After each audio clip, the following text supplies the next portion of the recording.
So this is Ministry with Us, led today by Ethan Park, Charlie Collins, and Kait Priest. This is a podcast hosted by Randolph-Macon college students and the Pre-Ministerial program. Today's episode is LGBTQ+ inclusion in the church. Our guests are the Reverend Dr. Daniel Glaze, and pastor of River Road Baptist Church, and the Reverend Dr. Rob Vaughn, retired UMC pastor and long-term leader of the Reconciling Ministries movement in Virginia. To start off our episode today, I was just wondering if you guys would give a quick introduction to yourself just to let people know what your experience is. Either one of you can start, it doesn't matter. Sure.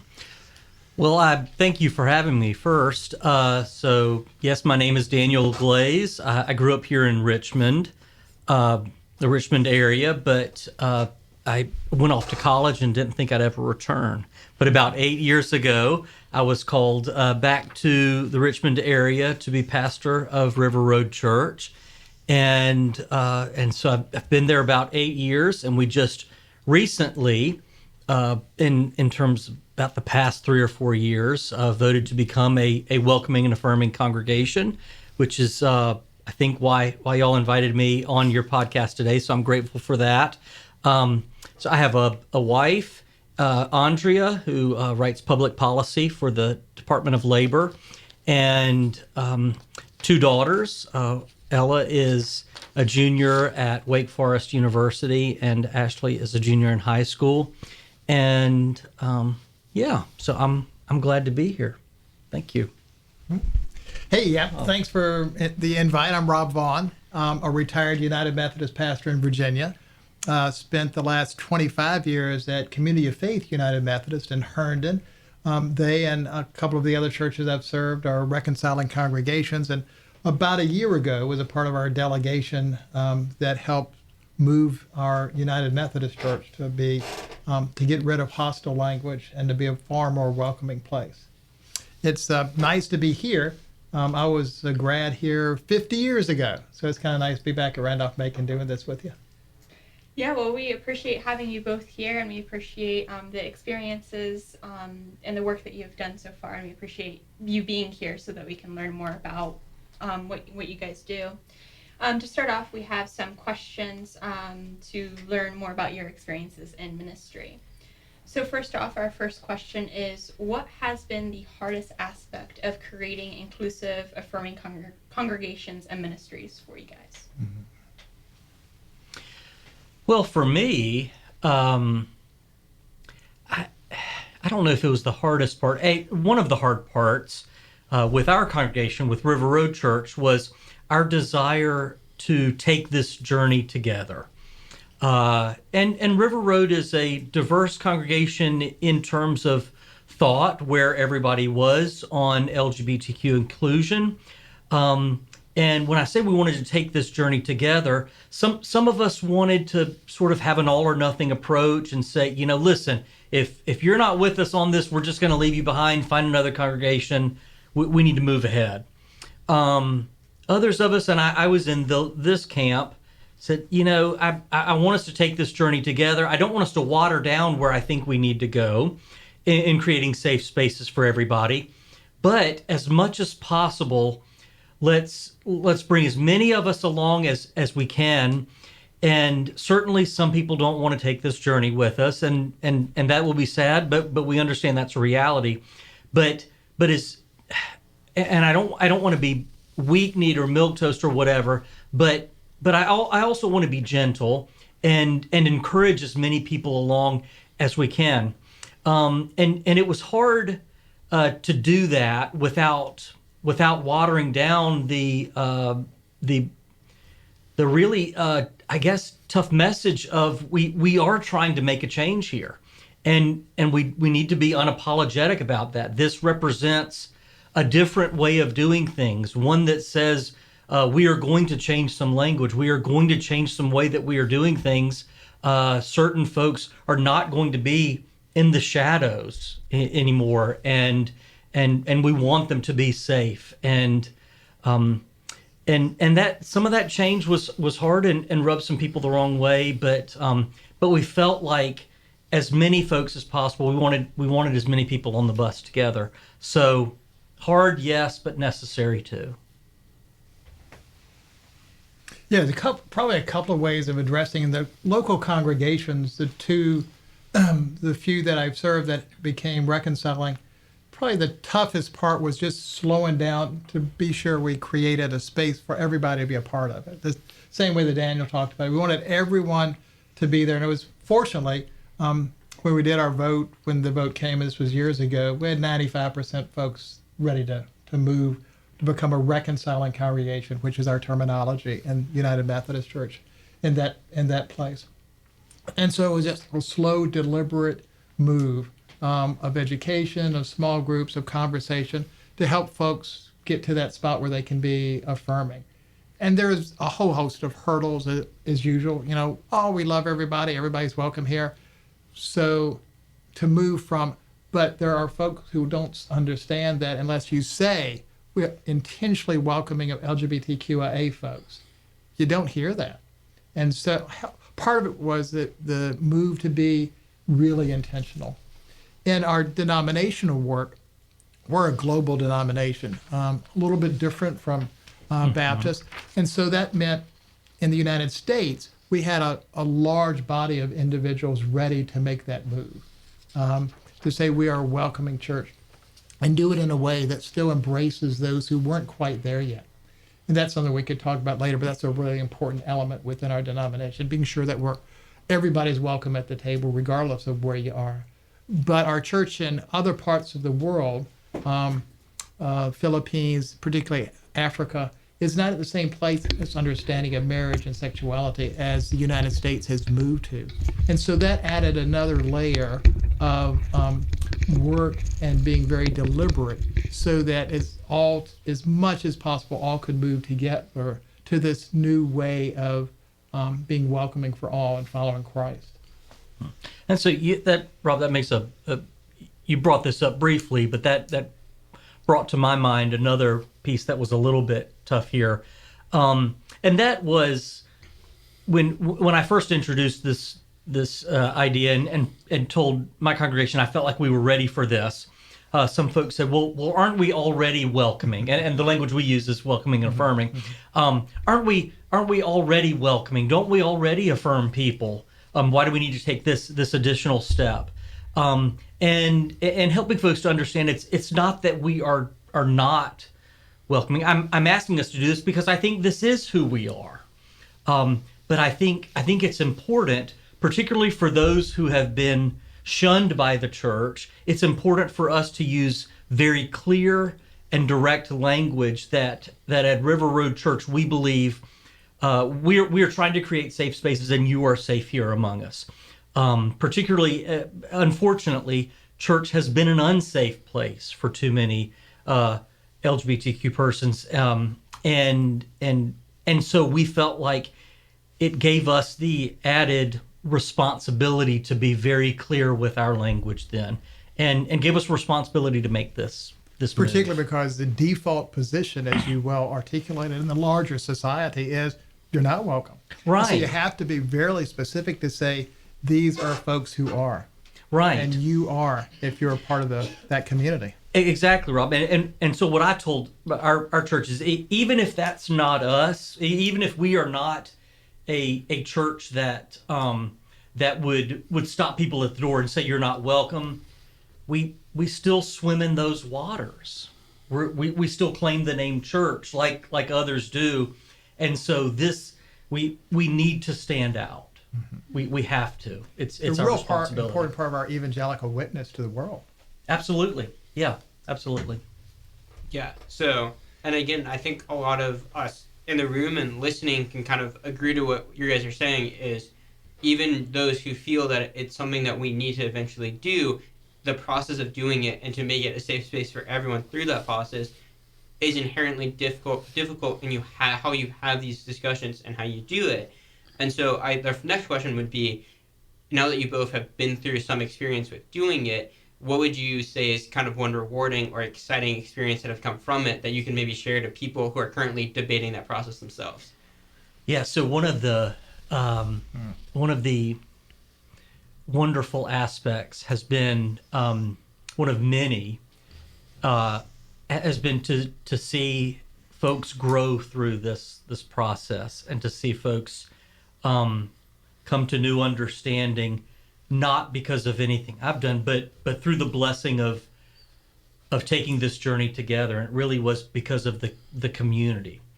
And so one of my parishioners is an older gentleman from Texas, and he said, he came to me one day and he said, "Daniel, I grew up a different way. I spent 80 years of my life thinking one way. I've only had 5 years thinking a different way. So I want us to go in this new direction that the church is trying to go in, and I'm doing the best I can, trying to get there. I'm not quite there, but I'm trying." And he said something I hope I never forget. He said, "Please don't leave me behind." And I said, "We're not going to leave you behind." And I love that, because here was, when I talked about trying to bring everybody together, we were in different places, but he was trying his best, and he was honest by saying, I want to be there, and I'm catching up as quick as I can.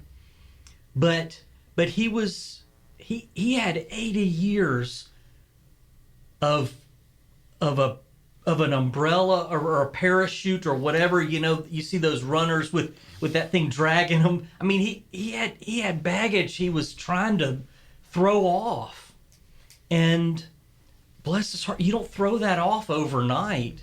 And he was really trying. And I don't want to say that was exciting, because he was throwing off things his mom and dad were teaching him, and some of that was painful, but it was necessary for his growth. So it was meaningful, deeply meaningful. And he was one of our greatest supporters. In many ways, this is really a great example of sex education in the larger frame. And all sex education is remedial.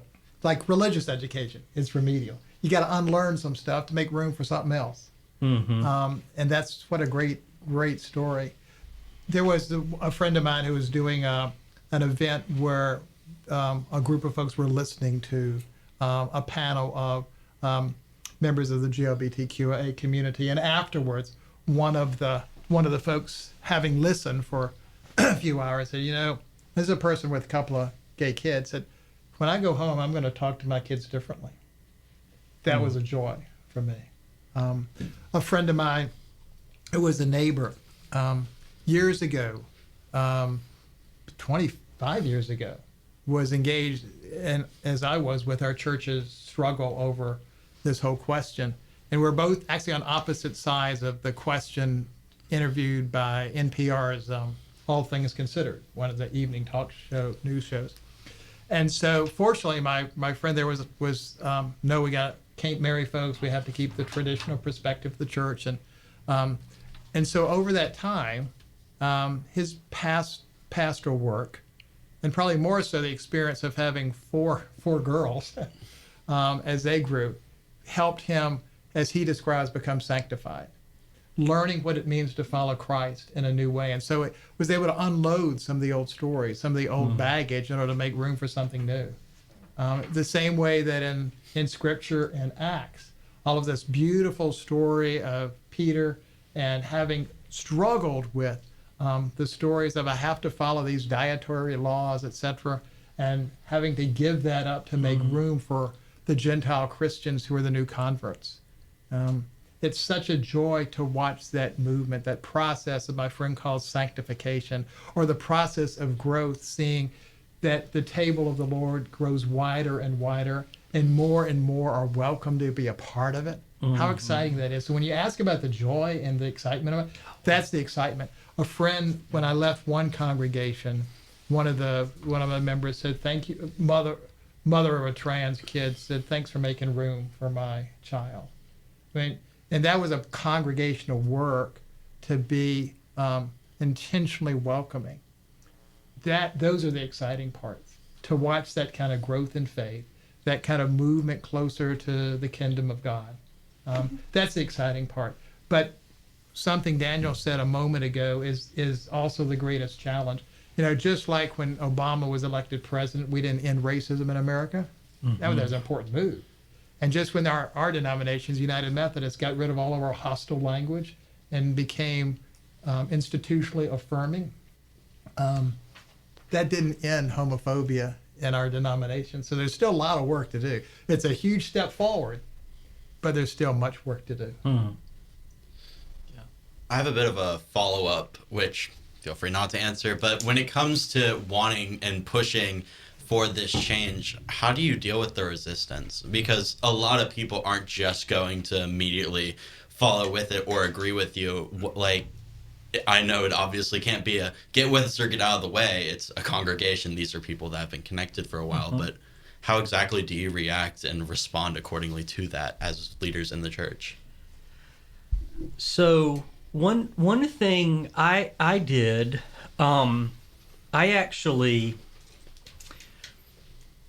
I wrote my sermon before we took the vote. The sermon on that before the vote came out, I wrote my sermon because I didn't want to be swayed by how things came out, and even though it was overwhelming.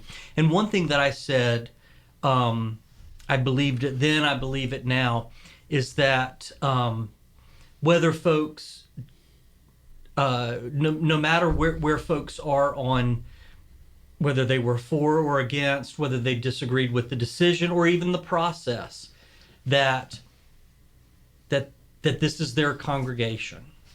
And we still need, I believe then and believe now, that we still needed all of those folks to enact the vision that God has for us as a congregation.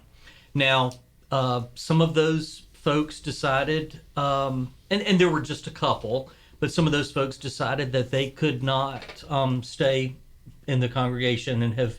I don't know of anybody who has left, but I do know one family that has not returned from worship, and I know they're looking, at some other congregations and maybe will join elsewhere. I don't know. But so what do? I'm respectful of their disagreement, of being in a different place. I would want them to extend that same grace to me. And I think I need to stay in relationship with them.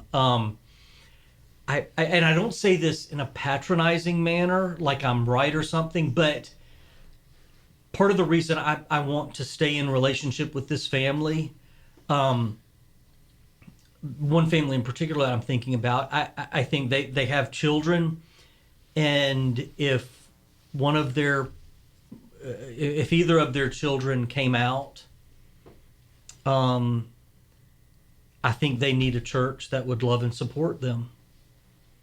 And I know that we would do that.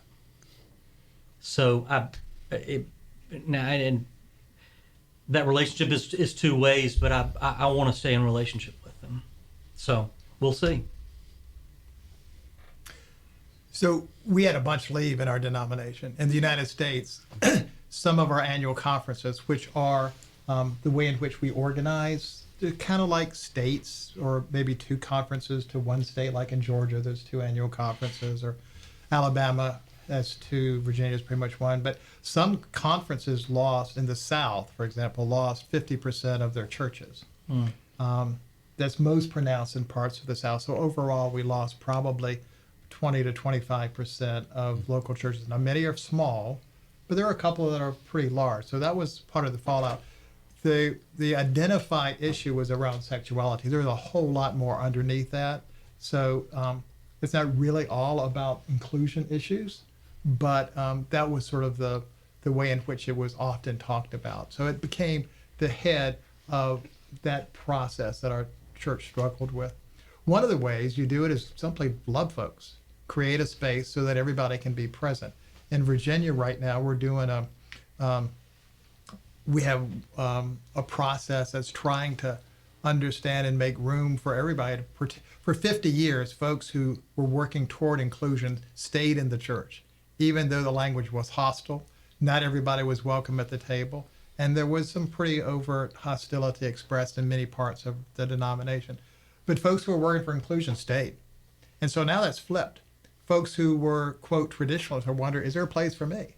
And we've been trying to, our conference this last year in Virginia, been trying to say, yes, there is, because Christ's table is big enough for all.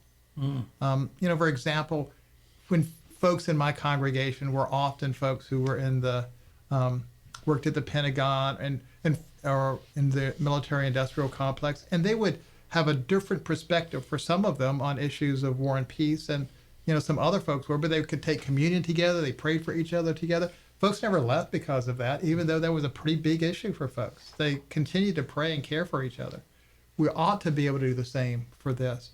And so in a local congregation, what we've done is being sure that, folks stay at the table and stay engaged. When one of our denomination groups had a large group trying to work through this, figure out what should we do denominationally. One of them sent a person over to talk with the Anglicans and had a meeting with the Archbishop of Canterbury, not the current, several people who occupied that office ago. And they said, when you get to this point, you either learn to walk together or you learn to part with a blessing. And so I think what we've done denominationally, and sometimes individually, because we did have over time some folks who left because they had a pastor who believed very differently than they did, learn to let folks part with a blessing. And recognize we don't all have to be in the same way.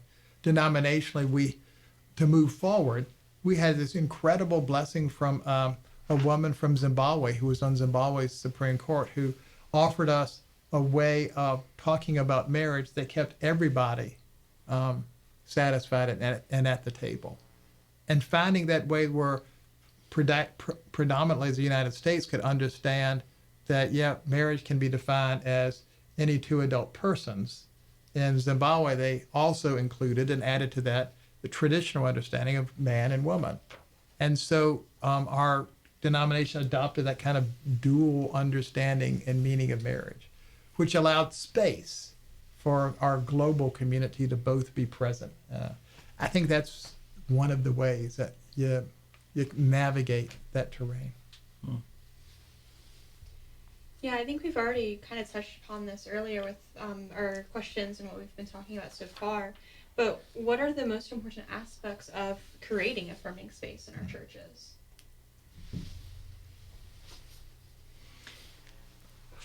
For me, I think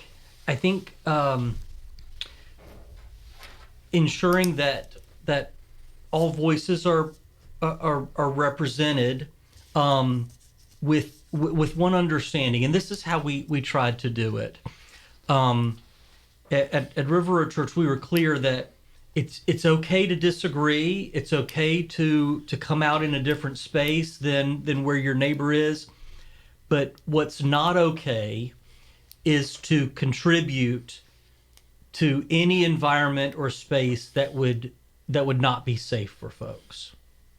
So that was the one sort of caveat we had, is that it's okay to disagree, but what's not okay is to use language that would be harmful or to contribute to unsafe space. So as long as you're committed to safety of space and to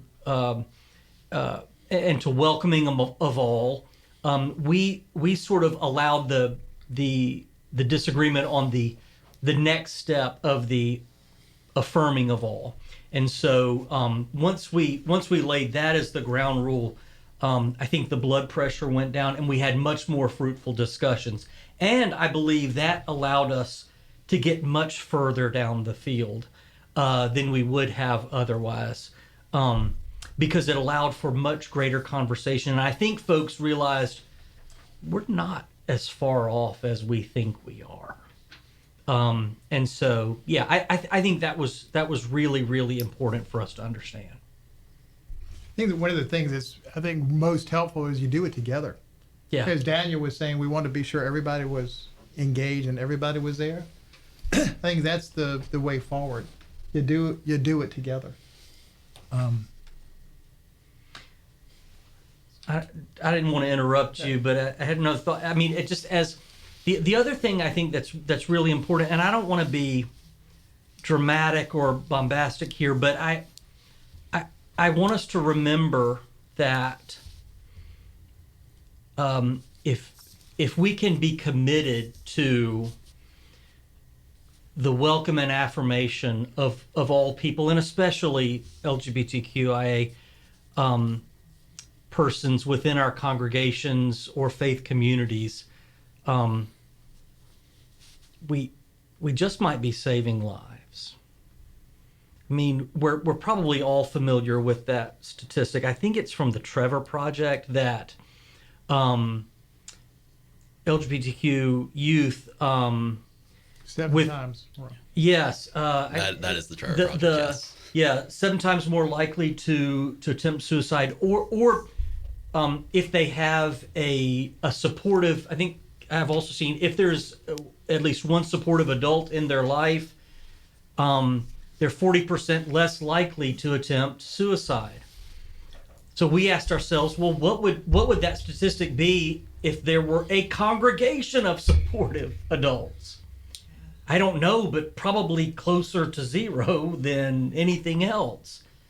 So again, I don't want to be dramatic, but we might be saving lives. And so what could be more pro-life? And I don't use that term in a political or abortion pro-choice manner, but what could be more pro-saving lives than seeking to say to all people who are created in the image of God, and last time I checked, no one is not created in the image of God, to use some poor grammar. We should at least talk about it and try to do better than wherever we are. Simply about following Jesus.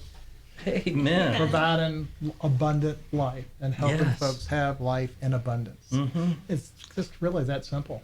You say it like you don't want to be dramatic, but I feel like that's not dramatic enough, honestly, for such a serious issue, in my opinion, at least. Yeah. I honestly think that's saying it in the least dramatic way possible. Yeah. There is no doubt lives are saved. Congregations that are welcoming save lives Exactly. and save families. If you've experienced a kid who's been kicked out of home just because folks think he's gay or is considering changing his name or identifies as gender fluid, there's not too many places to go. Years ago in Richmond, there was this great organization, Dignity, Integrity, sort of the Roman Catholic and Episcopal Gay Caucus, and that was about the only religious group around in the 80s. And when I was in ministry in this area then, it was incredible the way in which they were able to embrace kids who were kicked out of homes, offer them life, a place to live, a safe place to be. And it was faith communities that did that. Fortunately now, there's a lot more of them. Yeah. So far we've talked a lot about how as a church do we move forward with these things. So now I want to kind of ask you guys is, do you have any advice for individuals themselves who either through their own personal identity feel called into doing inclusive ministry or just from a point of allyship? Like, do you have any advice for how they can go about their ministry? For me, I think, it's the questions are related with congregations, and you hit the nail on the head, Rob, when you said we need to do it together. I think for individuals who may feel called to this ministry, I think networking with others. I don't know about the United Methodists. For Baptists, that there is no handbook on how to, or manual, step 1, step 2, step 3. Here's how you lead a congregation through it. These 10 easy steps, and by step 10 you've done it. I didn't have that book. I would have loved to have bought it, but and likewise for folks who feel called to this ministry, I don't know that there are these 10 easy steps, but I think networking with other folks feeling called to that. I think the camaraderie and the allyship there among yourselves as you're seeking to be allies for others, I think is incredibly important. So I think also trying to find resources among yourselves, and also as you try to find positions where you can live out this call, I think will be key, because folks will know of, it's at least in my neck of the woods, the calling system, while we do sometimes work institutionally, it's still a little bit of a game of who you know, and I don't say that in a bad way, but utilizing those resources can really help as you're trying to get established in ministry, particularly in one where you're seeking to affect change and work in this arena. Yeah, the big piece of advice is you do it together. Yeah. Find other allies. United Methodists are blessed with a group called the Reconciling Ministries Movement that was birthed in the 1970s and morphed into what is now a Reconciling Ministries Movement that really helped to provide persons throughout the U.S. to do local organizing, which was incredible. And our church is diverse, so we were able to learn from folks in New England who have been ordaining gay folks and doing marriages for quite a long time, as have some on the West Coast. And so we learned from others, but pooling our work together allowed our denomination then to develop the political strategies within the denomination, as well as the pastoral strategies to help provide the handbook for a local church to say, this is how we want to do, and learn from others of where things got screwed up and what you do need to do to, be sure, what is an appropriate threshold? What is, how do you bring everybody on board? And then once you've said, this is who we are, what do you do next? I mean, just putting a statement out there is one thing, but living into that and actually being welcoming when you show up on a pew on a Sunday morning or a Wednesday night or whatever the time is, and really being welcome, how do you do that? So that kind of supportive work. My hope is that once, this is tackled, we'll learn to be welcoming to other groups who have not really been in the bosom of the church or in many ways have received the same kind of ostracism. Race is a whole nother conversation and a very important one. We're sitting here today on one of the wet days in which we remember the witness of Martin Luther King Jr. Race in the church is a big issue. If we can say yes to issues of LGBTQIA inclusion, can we do that to race? Can we do it to folks who are mentally challenged and yes. Or folks who have not felt this is a welcoming spot, or parents who have kids who perhaps are autistic or have some behavior issues that makes them less likely to be able to be in church because of how do we welcome other groups who have not always been beloved by the congregation. My hope is that when we've tackled this issue, saying we want to be welcoming to the LGBTQIA community, maybe then, and we've done it successfully, maybe we can extend that welcome and make that table even bigger for other disenfranchised groups. So what do? You get together with others. You're not doing it alone. And don't get sidetracked along the way. Amen. And when folks give you a hard time, realize what you're there for. Keep your eye on the prize, not on all the distracting things can come up all the time. Don't replace the ultimate with just the merely important. That's a good word. Yeah, well, we really appreciate all of your answers to our questions and your time here and sharing your ministry and the work that you are doing. It's quite powerful what you guys have said. And I think we all agree with some of the stuff. So thank you for taking the time to come out and share with us tonight. Yeah, as someone who is younger, it's an issue that is currently very much being debated among Christians our age, and obviously there's a lot more of us who were able to figure out our identity. Not saying that people of older age don't know their identities, but a lot more of us, our identity is much more present. So it's always interesting to hear how this discussion continues to play out. And again, we're very thankful for your perspectives on this. We'll also want to thank you to the people who listen to this podcast, and we hope that our podcast is giving you both inspiration and practical tips for leadership in your faith communities. So if I can interrupt just Yeah, for you one can. thing, one last word to remember. Again, one of the biblical words right out of Genesis is just remember, and Daniel alluded to this, God didn't make any junk. Everything God made is good. And one of the benedictions I offered one of my congregations for a long time is probably a good thing for us to remember.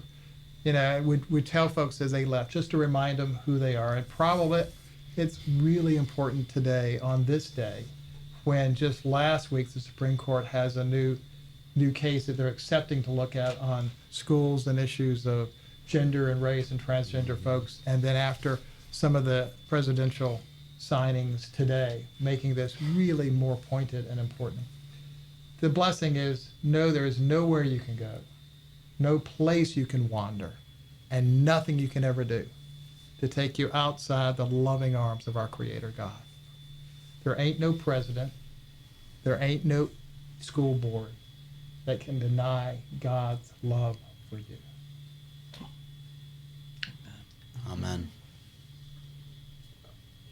you just took the words out of my mouth for how I was going to close it. So I think that's a beautiful ending. So thank you both for being here. Yes. Thank you. Thank you. Thank you.